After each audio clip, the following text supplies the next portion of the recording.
got this so we can see my ugly face. If it's that black when the light's on, god damn it, I should turn the lights off.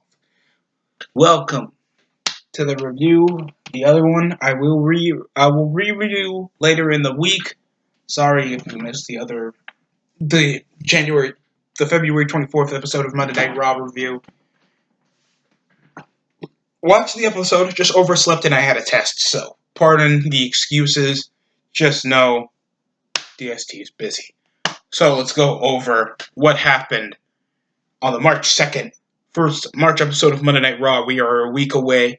We are a month away. We're just a week away from Elimination Chamber. We are a month away from WrestleMania. My head's about to hurt, and we are just coming out of a pay-per-view from Crown Jewel. While SmackDown also aired the next night after Crown Jewel. Super Showdown. So, all that crap. We have 1, 2, 3 pay-per-views in just months, but just a few fucking weeks. How we have 2 pay-per-views building up into a pay-per-view in under a week of build-up for much stuff that no one cares. In the chagrin, they are building up at least something. Like AJ Styles is going to be facing off against The Undertaker, probably. Even how weird that matchup would seem. Especially with a guy built on fast-paced, intuitive combat. How is he supposed to get like a mid-50s Undertaker to wrestle him? It must be short, like it did in the Gauntlet match.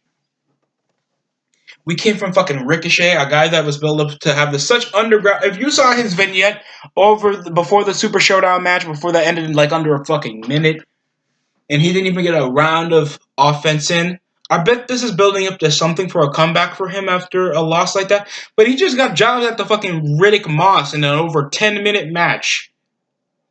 To some kind of faceplant thing that I didn't even know of after a standing shooting star press. A jumping Hurricane Rana, a running shooting star press. The guy kept doing everything, and Riddick Moss beat him for the 24/7 title. Now it's just treated as a random mid-card title, while on regular episodes of Raw, we have every jobber you don't know running and trying to bring a referee, and find creative ways to win the belt. That didn't happen that night.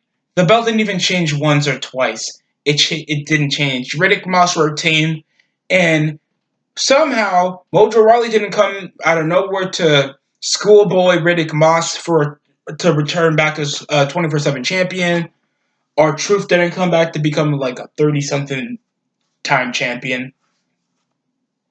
All this time, building up all these like Chiro Tozawa, Titus O'Neil, Mojo Rawley, R-Truth, all like the consistent people, and nobody notable has held on to the 24/7 title except Robert Roode and I think a bit of Eric Young, but Robert Roode's on SmackDown now. Technically, he's the tag team with Dolph Ziggler, but they don't have much chemistry as you think they do, even though they came off as a tag team in the draft. Stupidly, in WWE's dismay, that is one of their cajillion mistakes. Oh god, it all started over the prediction over Paul Heyman being right about Brock Lesnar successfully defending the WWE Championship, and it would be him against Drew McIntyre, calling him a soft-ass bitch, and then coming out of nowhere with a few Claymore kicks and hitting him with the world title, then again with a Claymore kick, then holding on to the WWE Championship and pointing at the sign. It was cool. It was fine. It was predictable.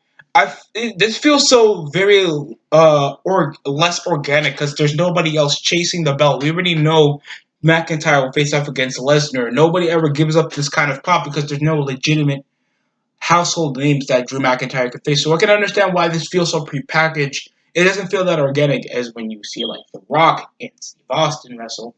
I know it's a cliche to bring it up, but it's still like one of the more common, the most popular, and for a reason the most hyped factor. There's only a hype factor because they want Drew McIntyre, a guy that looks the part and is actually a consistent guy on Raw, to hold on to the belt.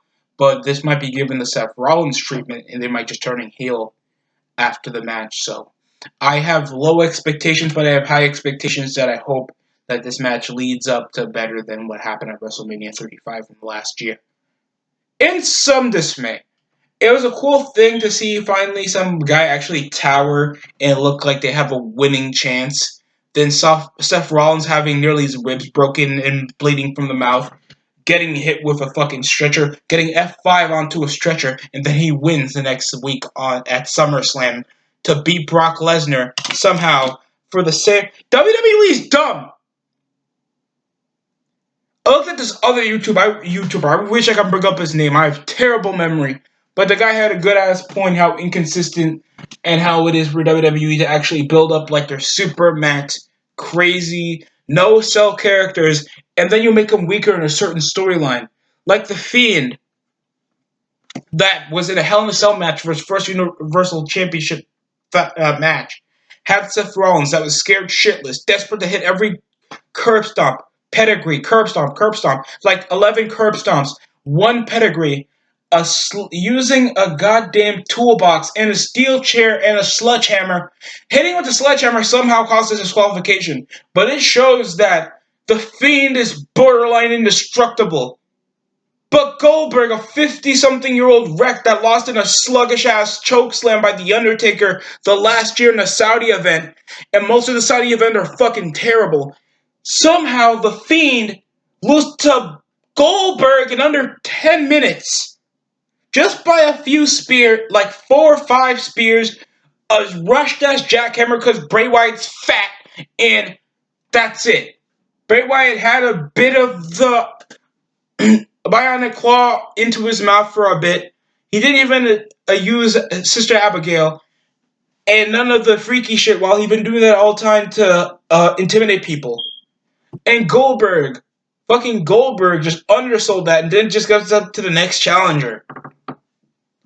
And watch him no-sell shit against John Cena and try to get his momentum back. Because I feel like that's what they're going to do immediately after they just started feuding. And this was already predictable from the jump. There's also a match involving We Really Care About Your Storyline, with Ruby Riott feuding with Liv Morgan with Sarah Logan as the special guest referee. And this is relevant to the plot that they are all in the Elimination Chamber match for a number one contender spot for the Women's Championship. Not predictable. I'm about to call her Sonya Deville. Shayna Baszler. She does feel like Sonya Deville, but more ugly. But more dangerous. And taller. And looks like she can kill you. Jesus Christ. No one cared about this match. I didn't care about this match. I only know that these guys were a thing because they disrespected Jim the Anvil Neidhart back when they had that forgettable shit feud with Natalya late 2018 before injuries happened with most of these bitches. And the most relevant of the three was deadass just Liv Morgan because she was part of that shitty feud with Rusev. I'm sorry I'm cussing much, but thanks I already have this down in the description that this is not for children. That children are going to click in anyway because they can lie about their age. Haha, Google, you're retarded, and so is YouTube. There's no reason. There's no reason to complain. The match was an overall bore. Hurricane Rana, a bit of rope break ensues. There was a triangle drop kick. Liv Morgan won after accidental move to hit Sarah Logan for a fast count win. And Byron Saxton, Jared King Lawler brung it up out over his spontaneous attempts to think that, I can just feel like I was in 2011. None of it would feel watered down. Jesus Christ, and people wish for 2003 King to come back. I wish for everything about King to come back. His actual wit, personality, his raunchy humor, and his cleverness. And now that's just mixed up he's a Hall of Famer now. He can't do anything and just reference that he's the king and shit. It's so bland, and it feels so watered down. That's why sometimes I watch AEW more than goddamn NXT. To think I need more WWE in my content and my life, that it hurts me. So if you ask why I do Dynamite more than NXT, it's for that reason, to do something different. There's already 2 main shows I review. Give me a break. I'm not reviewing NXT unless something big happens. And lucky enough, you're lucky. 2 steel cage matches are happening in one NXT episode. Fuck off. Oh, man. The match was so fucking boring. And it just ended up with Sarah Logan turning her back on Liv Morgan after assaulting Ruby Riott. And people thought that this match was cool. It wasn't. The biggest thing was a little triangle hold into Hurricane Arana.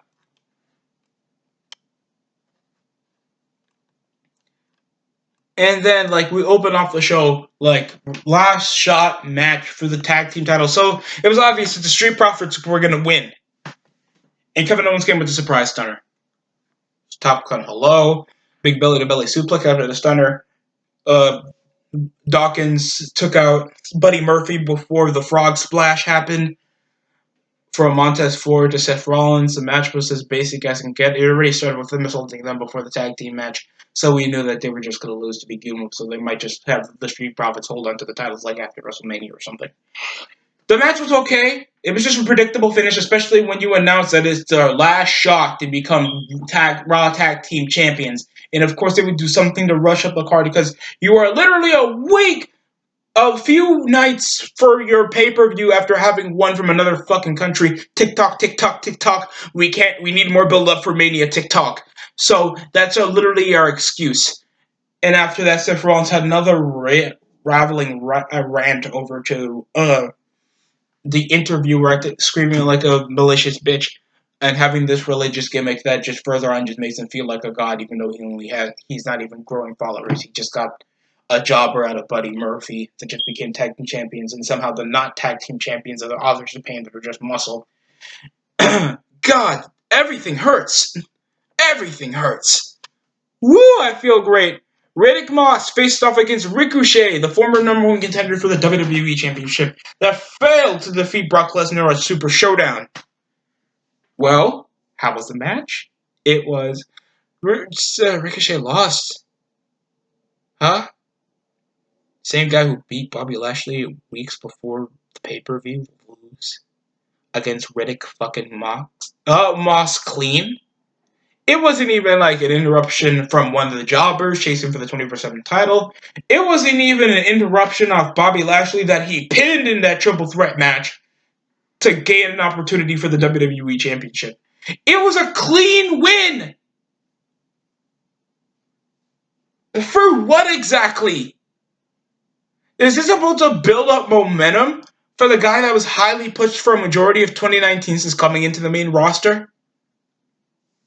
Beating Styles multiple times and becoming United States Champion. He beats Lashley. He gets a surprise help to stop Lesnar and get eliminated. And he gets treated as a complete afterthought. It's like the time when Bianca Belair was thought up to be like the underdog after Rhea Ripley treated her and Charlotte treated her as the afterthought. And she was close to becoming NXT Women's Champion back at TakeOver Portland. It was such a dumb decision. The match wasn't even that much. We got flippy dippy shit. No attempt on the recoil. And this is the same guy who beat many jobbers on the main roster. And the guy with a belt that legitimately screams jobber belt loses clean after just facing off against Brock Lesnar. Wow. If that isn't one of the dumbest things. God.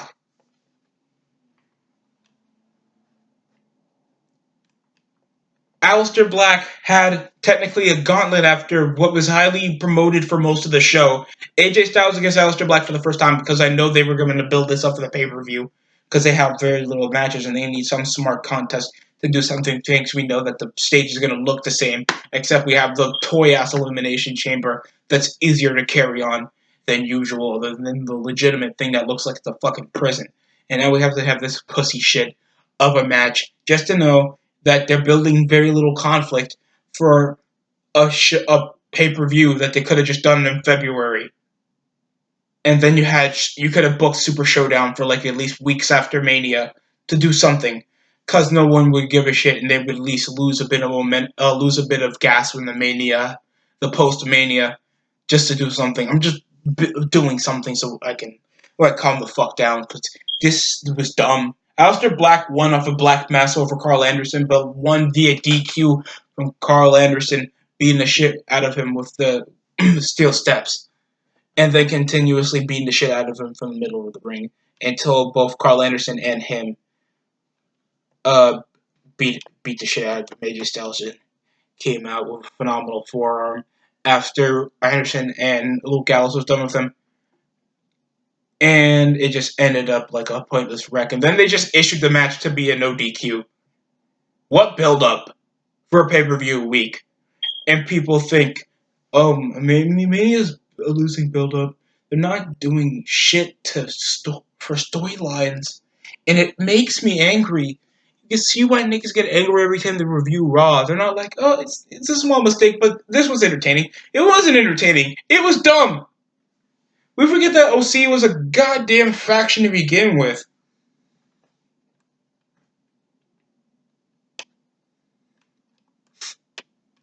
So, what else was next? Shayna Baszler against Kairi Sane, one of the better matches of the night. And it was pretty good. Shayna Baszler targeting mainly the leg until she went for a sleeper hold, even though she's a legitimate mixed martial artist. I mean, she has a variety of ways to target the system, especially when she was going for the leg. Stomping the ankle while the ankle was folded, stomping on it, stomping her hand, stomping on her foot, doing all that shit. Doing kicks while Kairi Sane failed to do the elbow drop, get on that arm. And I thought, okay, she's gonna do a gruesome way, like main roster fans might gonna love like her style of wrestling. It's like the hit kicks of the MMA. She looks like if Shayna Baszler took testosterone. And she's a bit badass. I really like Shayna Baszler from NXT, to be honest. And then I see her winning via sleeper hold. Becky Lynch, for the after the Royal Rumble, she thinks she's the most over character on the roster. She came out wearing a yellow faggot jacket, then holding Jerry's faggot crown, moving like a faggot, dressing like a faggot, everything from in between. And Shayna just came around. She wasn't even like stunned or shocked that Becky Lynch, because we know that it's obvious that they're building up to the Shayna Baszler thing. She didn't view Liv Morgan, Sarah Logan, and goddamn Ruby Riott scuffle in that match. She went obviously for the bigger fish, and Asuka wasn't even competing after she was coming around just spewing Japanese Kabuki warriors. Omae wa mo shinderu. It's that simple. That's her promo style, because these niggas don't know, like, maybe she should say more time on NXT, like, build up character. She's a great wrestler, don't get me wrong. I remember most of her matches. But by God, don't they know that she can't do promos for the life of her? And then the smartest thing they did, like, when they started the Kabuki Warrior shit, they gave her the most unrealistic manager to have. Why in the hell was Paige managing 2 Japanese NXT bitches while she's a Brit? What? She wasn't even their fucking translator. She was just a regular manager. And like from in between, like, and before that, she was SmackDown Live's GM. So what a demotion. And this was like before that. There was goddamn the next generation of Monday Night Raw, and the ratings plummet over to the ones. Still to this day, and people know why they are not fans anymore. He's like, well, I don't have to get my boots on right now. Shut up, Becky. You get a nosebleed when you get fucking angry. I'll make your face look like what Nia Jax did to you back like November of 2017. Fucking bitch. And you see why people get agitated on Twitter with this dyke. I swear to God, they shove everything to our throats. It's scary. And people thought the Roman Reigns push was fucked. It's not. It's not in between. At least they were trying to build up to the next big thing. That's okay. As much as people dislike it, I didn't mind it. Roman Reigns was bland, but at least he looked like he can kick somebody's ass. Becky Lynch doesn't look like he would beat up my ex-girlfriend. You ask for fucking security and shit. Get that out of here. And people think Becky Lynch is more over than Seth Rollins. Seth Rollins changes. Seth Rollins turned heel against the Shield. People were shocked and wanted to beat the shit out of him after turning against Ambrose and Roman after that episode of Raw. Because they were actual brotherhood. These guys literally like took over Raw and SmackDown. These guys were like the shit, and everybody loved the Shield. One steel chair to both of them. Down, that respect was down. He won the world title, Rumble, Money in the Bank, all that shit. Becky Lynch did everything because of her relevancy being a heel in the Smarks way of, oh, you turn heel, that means you get everything. If you don't shut up, I never have anything positive to say other than she's a good wrestler. She's a good wrestler. And it takes the production to make it good storytelling. No one cared about her feud with Asuka. No one cares about her continuously inconsistent feuds with anybody from the women's roster or her fucked up feud with Lacey Evans. Or Charlotte.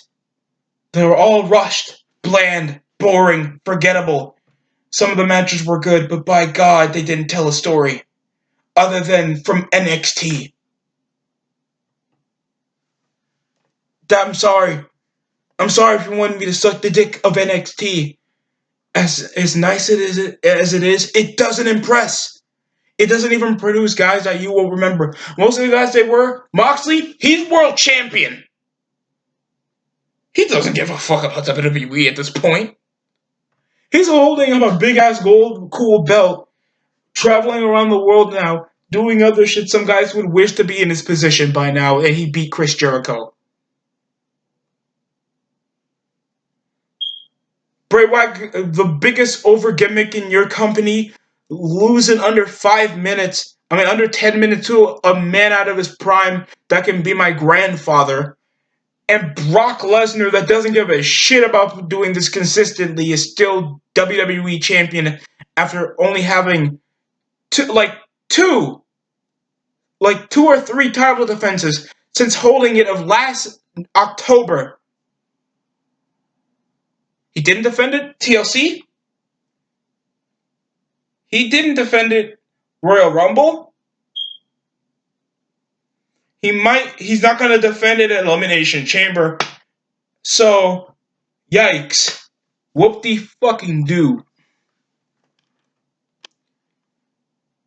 There was also the tag team match involving Rey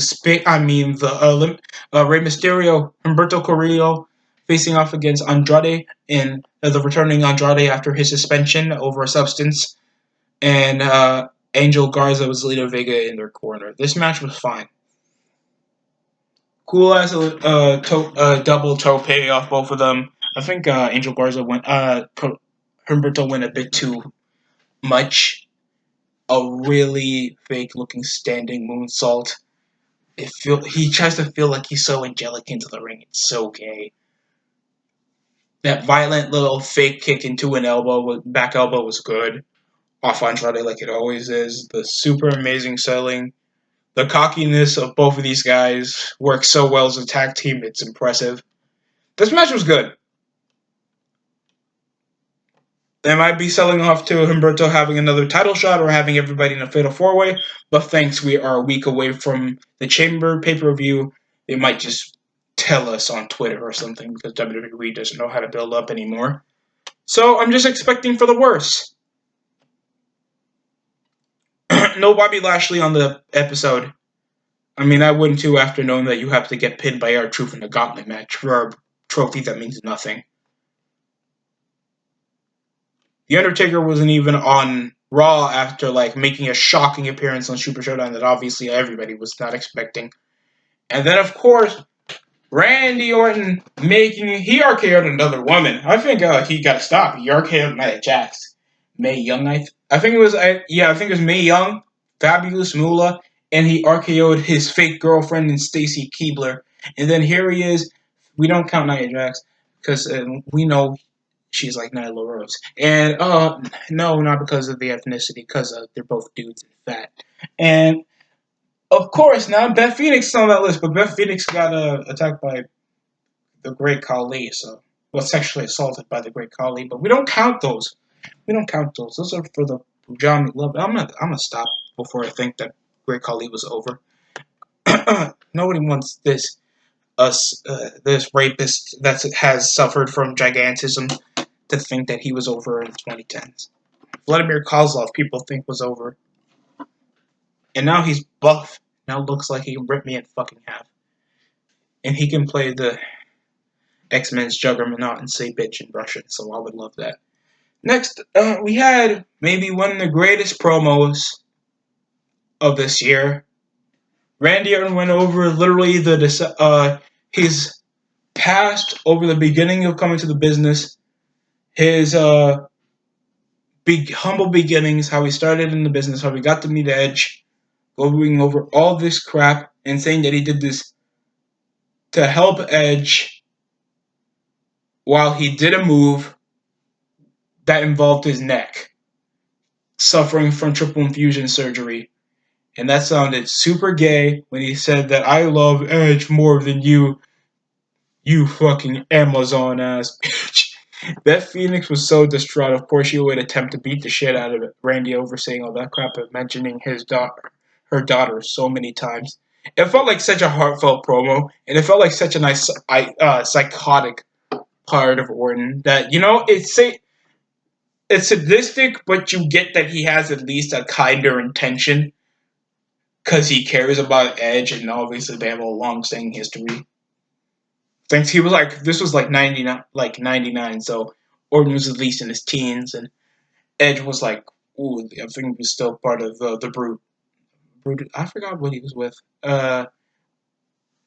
Yeah, the former WWF porn star and Christian with Gangrel and Christian. Oh my god, he was a gigolo.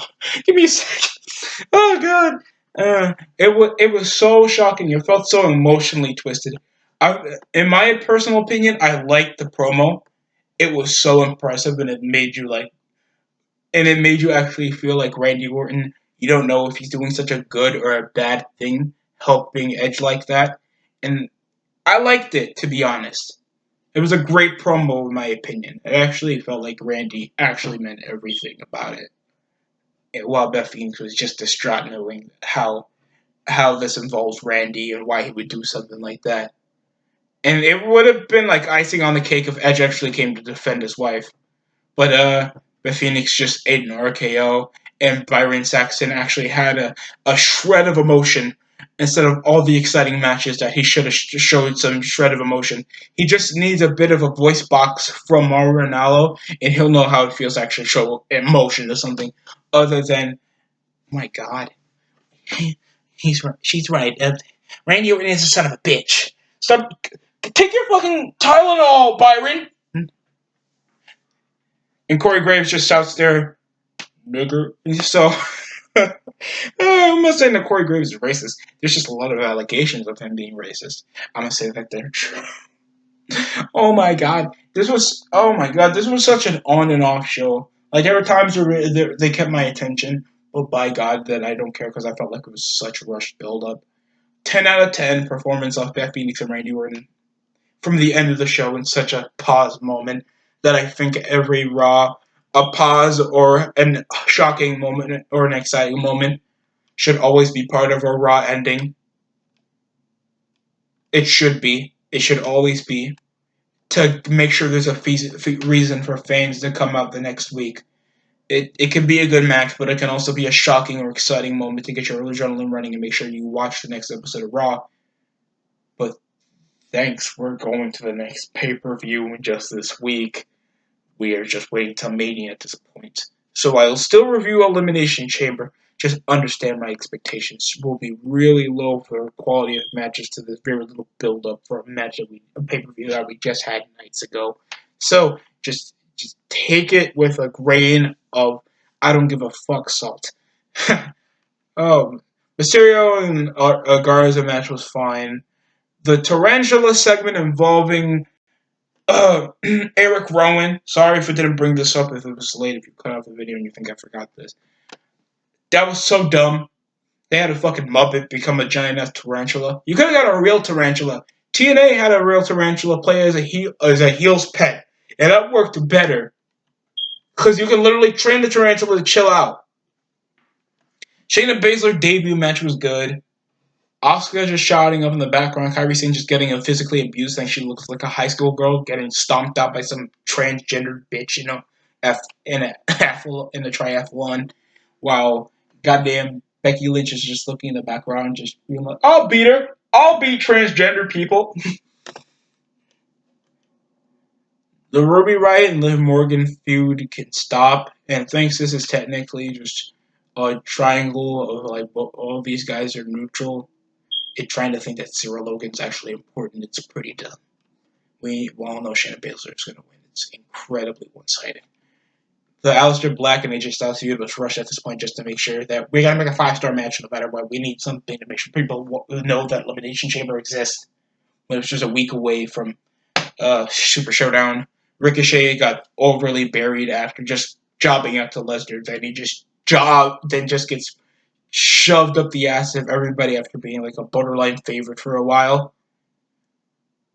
And he just loses to Riddick Moss from no outside interference. So I don't know what WWE's decision is at this point. Just know that's borderline retarded. Even though I'm not the biggest fan of Ricochet, I at least think that there's a reason why you have guys in certain positions and why you should not let them get pinned from a guy that literally is holding up, I have a belt strictly for jobbers. The tag team match was too predictable, especially in the way they just did it on the fly. And the Lesnar thing was fun for a moment, but we had the rest of the show to be excited for. So if Lesnar was going to get his ass beaten, it had to be near Mania to make sure there's some reason to watch the pay-per-view.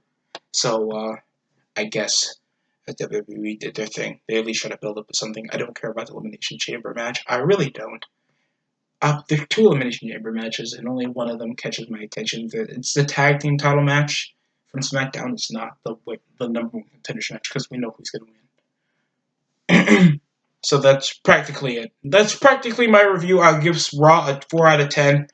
There was diamonds in the rough, but the rest was just full of dirt. And that's all I can say for this episode of Raw. So if you like the review, comment down below. I always like reading comments. Always make sure somebody's paying attention. And, spreads the love and it spreads your opinion. So take it as you will. Like the video. Just love the feedback. Like or dislike from any viewers may. And subscribe if you want to see the growth of the channel continue. So that's it coming from the DST show. And hope you liked the video.